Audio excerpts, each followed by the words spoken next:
За над 1400 бруцоши денес почна академската година на Штипскиот универзитет Гоце Делчев. Освен од државава, се поголеми интересот и на студенти од Турција и останатите соседни држави. Бруцошите не ги криеја своите впечатоци.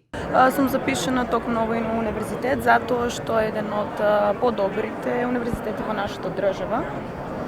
И еве овде на овој прв академски час очекувам подобро да се запознаеме сите. И годинава најголем интерес има за факултетот за медицински науки, особено за програмата што се одвива на англиски јазик.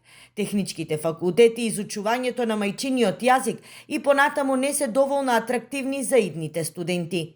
Меѓутоа и повеќе од потребно е во овие тешки времења да имаме кадар по македонски јазик, затоа што знаеме сите каква е ситуацијата.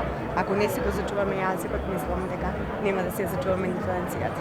Наставната програма ќе се одвива со физичко присуство. Единствено студентите на факултетот за медицински науки наставата ќе ја следат онлайн. Голем дел на факултетот на медицински науки само аудитивните предавања ќе се одвиваат со онлайн алатки, додека сите други вежби ќе бидат со физичко присуство. На Штипскиот универзитет во моментот студираат околу 7000 студенти.